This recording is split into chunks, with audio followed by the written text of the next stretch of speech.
All right, before I get to my next guest, Jack Diehl, I want to give a shout out to some of our new friends, and that's over at Positive Vibes Golf. Go check them out online at positivevibesgolf.com. Give them a follow on Twitter at pvibesgolf. And their head covers and putter covers are a unique way to keep your mind focused on positive thoughts, and a great on-the-course training aid because you stay positive. You put that positive and those happy images in your mind. You'll see what I'm talking about when you go over to their website, positivevibesgolf.com. And again, on Twitter, at pvibesgolf. They're great. They've got great stuff, folks. And I'm sitting here looking at one of the head covers right now. And I tell you what, every time you look at it and go back to your bag and put your club in, and you take a look at the head cover or the putter cover, it's going to get your mind back where it needs to be and having a good time. A great new company, positivevibesgolf.com. I also want to welcome Golf Pride to the Next on the Tee family. In golf, light grip pressure releases power. Golf Pride engineered a secret the pros know. A larger lower hand encourages lighter pressure. Plus 4 technology is designed with 4 additional layers, which reduces tension in the lower hand to generate more power. Play Plus 4 and experience the secret pros know. Now available on Tour Velvet, the winningest grip on tour. Grip confidence, grip Golf Pride. And this segment of the show is sponsored by our friends over at 2 Under. I want to remind you about our friends over at 2 Under, men's performance briefs, the unofficial underwear of the PGA Tour. Worn by PGA Tour players like Ricky Fowler, David Toms, Jerry Kelly, William McGirt, Jason Kokrak, and Matt Everett, to name just a few. Your buddies are going to think you're a stud if they're even seeing you in your underwear, which is another story. And your girlfriend and her wife is going to love the side effects, a visibly enhanced profile. The Joey Pouch technology provides the ultimate male asset management. It separates a man's most valuable assets from bodily contact to reduce unwanted skin-on-skin contact, providing less chafing, more control, and an altogether more luxurious feel. Start every round 2 Under by wearing the coolest performance briefs on the market.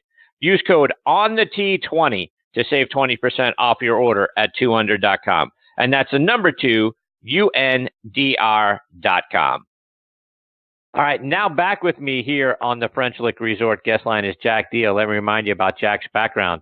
He is from King of Prussia, Pennsylvania, started caddying at age 11, earned his Bachelor of Arts degree at the University of Scranton, where he was a member of their golf team and the founder of their ski club. After college, Jack moved out to Chicago, where he started playing in amateur tournaments. He's also played on the Space Coast Tour, the Tommy Armour Tour, and the PGA Tour.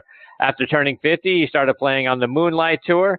He has been a Class A professional, PGA professional at courses like Myrtle Beach National, the Landfall Club out in Wilmington, North Carolina, Rhodes Ranch Country Club in Las Vegas, Legend Trail Golf Club in Scottsdale, Arizona, Rio Grande Club and Resort out in South Fork, Colorado, and he's now the head golf professional at Magnolia Creek Golf Club in League City, Texas. And I'm very glad he is back with me again tonight here on Next on the Tee. Hey, Jack, thanks for coming back on the show. Chris, thank you so much for that great intro. I certainly appreciate it, and it's always great to be back on the show with you. I appreciate you, Jack. So, Jack, remind our listeners about your new home course, Magnolia Creek. Looks fantastic online, a nice link-style course like something we'd see maybe over in Scotland or in Ireland. Got nice undulations, it appears, on the fairways and the nice high-lip bunkers. Talk about the courses you have there. You hit the nail right on the head. We have 27 holes of link-style golf course. We have one that's called Scotland, one that's called England, and one that's called Ireland. And it's just beautiful, great golf with incredible conditions. And we've got undoubtedly the best greens on the south side of Houston. There's no doubt. We can get them up to rolling to 12, 13. Right now they're at about 11 because we don't lose anything in the summertime. And we just came out of, I guess we aerated in May, and it came out absolutely incredible. It's just a lot of fun to play a lot of golf there. And we have people walking, we have people riding. They're just so much fun. And interestingly enough, we have one pine tree on the golf course. And that's why the Wow. grill is called the Lone Pine Grill. That's awesome. Jack, I tell you what, you talk about conditions. You've got Trinity Bay and Galveston Bay right there. So you've got, water on the course, you've got water nearby, you've got wind, humidity. I'm sure you get the summer thunderstorms rolling through. So to me, it seems like it would be a warmer version of going to play an open style course, obviously in commiserate with the names of the golf courses. So I'm guessing because of all of those different conditions that from day to day, the courses can play completely differently. Am I right about that? You are absolutely right on the head. That is absolutely right. But, we're blessed with a great superintendent, Chris Lepore, who's kept the golf course in such great condition. In the last month, we've had 2 stretches where we had 8 inches and 6 inches of rain one week, then the next week. And they're out there pumping it all night long to get us ready to play golf the next day. Just hats off to those guys. But, what you're referring to is a little bit like I like to talk about Kiowa Island and the ocean course, that you can go out there and play the ocean course, and on Monday, 9 easy holes, 9 tough holes. And then you go out on Tuesday, and it's 9 easy holes, 9 tough holes, but the wind is going a different direction, and the ones that were easy yesterday are biting at you today, and vice versa. The same thing happens here. The same thing happens here at Magnolia Creek. You can go out there in the morning, and it could be a little still, and by 9:30, 10 o'clock, you're whooping at 30 miles an hour. Wow. And Jack, you've been an instructor, like I mentioned in your intro, at different courses all over the country. How is now in South Texas? How is playing there different than when you were, playing in the desert out in Arizona, the mountains in Colorado, and the East Coast of North Carolina? How is South Texas golf different? I've had to make my greatest transition going from Colorado to Texas. In Colorado, I could slash at the ball with a cupped wrist, get it up in the air, and it'll go 290, 300 yards. I do that here, and it goes 220 yards. That's no good. So we've had to go back to playing golf again. So what I've been working on since I've gotten here is improving my supination so that I'm not fully released by the time I get to the golf ball, and I have no cupping, and now I'm starting to get my distance back. Then you have the challenge of being, I don't know if you're at sea level or under sea level, but it's down there than less than 100 feet. So now the ball's not going anywhere because we're not at 8,000 feet anymore. So it's been a tremendous challenge. And, the most important thing you've got to do is you've got to realize that, or you have to take a little bit of a look at your golf game and say, well, where am I? How far is this club going? How far is that club going? Is it because of the conditions? Because it might take 10 days before you get an opportunity to hit a ball at the range where there's not 20 miles an hour one way or another at you. And then you've got to find out whether it's your problem or if it's just the conditions of the golf course. The thing that you must make sure that you do is take all the confidence you have in your game and your abilities and just wait it out and keep working at it. And Jack, and I want to switch gears a little bit, but staying sort of on the same topic because I want to get some playing lessons from you for when we're out there playing in those sort of tricky wind conditions, right? How do you adjust when you're looking at, I'm 100 yards in, maybe a little less than 100 yards, but I've got either a really big headwind or a really big tailwind. How are you adjusting your swing, their setup or ball position, whatever it is, to make sure you're either not coming up way short in that headwind or you're not flying the green when you got the tailwind? Excellent question, Chris. What I've done with my game and with my students' game is we've tried to find a golf swing that works in both conditions.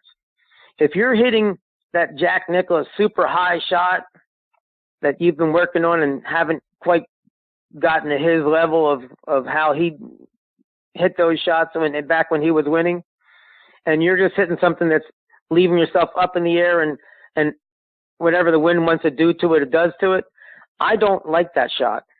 I'm more towards maybe putting it back a little inch in your stand. Make sure your hands stay forward and knock it down a little bit because, a knockdown shot downwind could still check. It doesn't have to be that let the wind take it another 30 yards. It'll probably still take it 10 yards more. So you hit your 90-yard shot, land on the front of the green, and let it bounce up to the 100 yards of where the flag is. You've got to just learn that, and you do that on the range before you go out.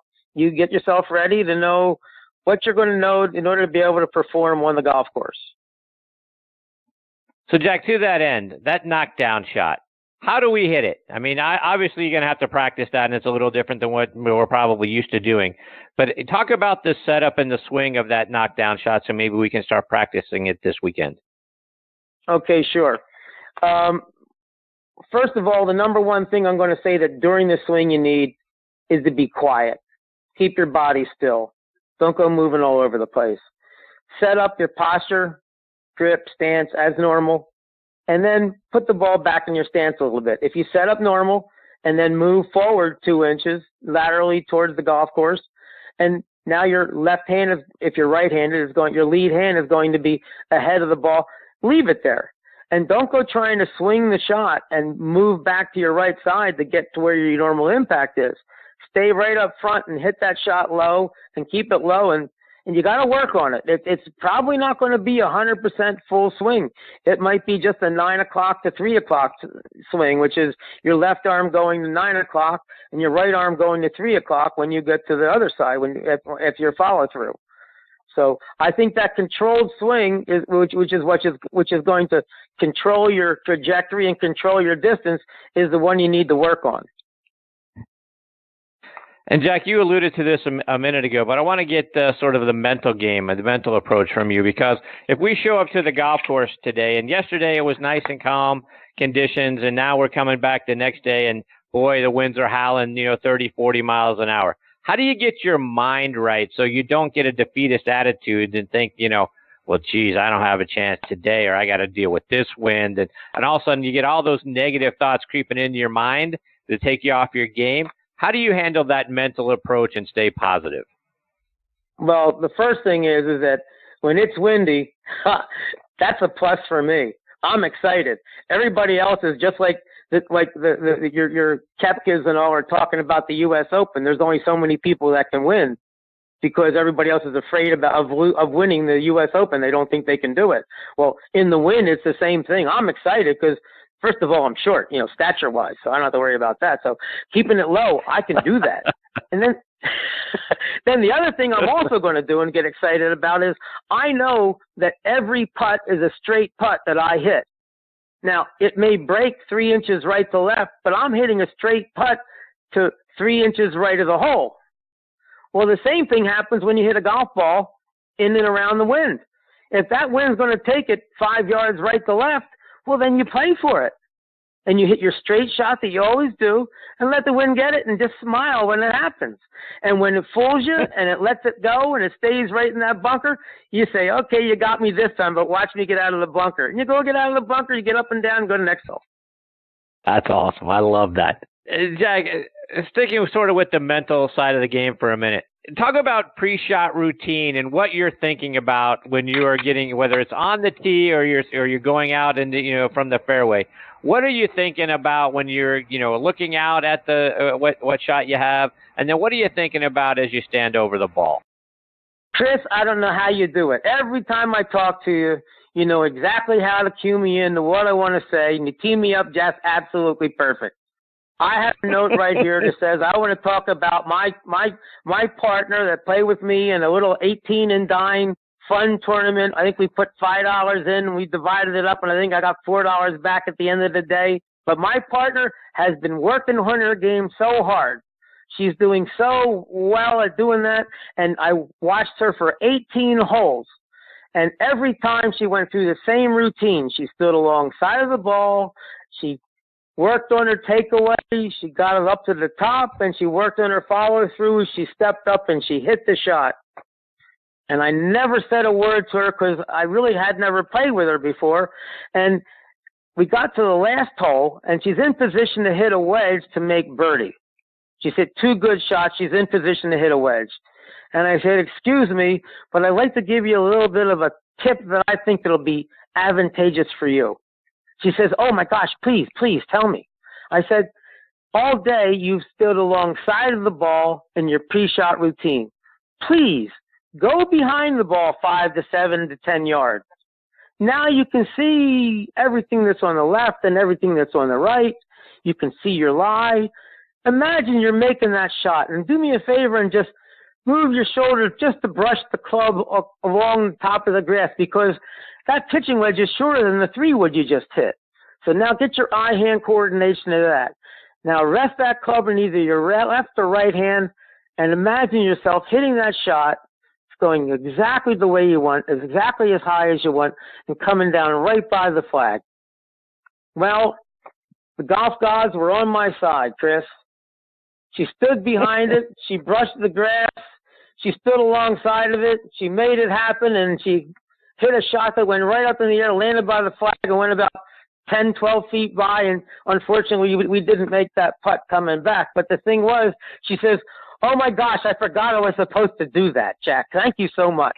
And I think that's one of the things that I do want to tell you. I might have talked about it the last time we spoke, is to play golf. Playing golf is so much more important than working at it. And to that work on your game. Work on your game at the range.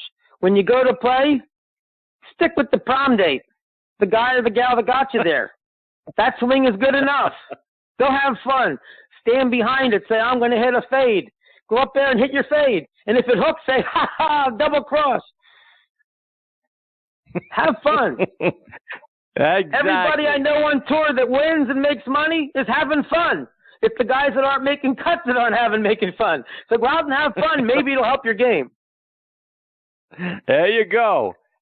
Jack, you're absolutely outstanding. I love your energy and your enthusiasm every single time you come on and be a part of the show. Let our listeners know how they can get in touch with you, follow you, and maybe catch a little bit of that enthusiasm into a part of their game. Chris, I work for the leader in private clubs, Club Corp. Club Corp has golf courses all over Houston. I am at Magnolia Creek Golf Club. You can give us a call there at 281-557-0555, and we'll introduce you to someone that can help you with membership, that can help you with lessons, that can help you with meeting the people and the member of our club. And that's what it's all about. It's all about, creating opportunities for you to make friends. And, Chris, I love golf. I've been around with the private clubs. I really enjoy them because if you're driving home and you want to go play 4 or 5 holes and you're going to the Muni, you're not going to go. But if you're at a private club, you're going to say, "Hey, I could just go over to the club, play a couple holes, and who knows, maybe I'll meet a couple guys, we'll play 9. And that's the thing that makes me love private clubs. It's the camaraderie, it's the members getting to know other members, and the synergy that's all included in all of that. We can be reached at clubcorp.com and then do a search for Magnolia Creek. We're in South Houston, halfway from Houston to Galveston. Jack, it's like I say, it's always a privilege having you as part of the show. You always leave me smiling and wanting for more, and I can't thank you enough for your time tonight, and I hope you'll come back and do it again soon, my friend. Tris, it's my honor to be a part of your show. Thank you so much for including me. You have a great night. Jack, you too. All the best to you and your family, my friend. We'll catch up soon. Bye now.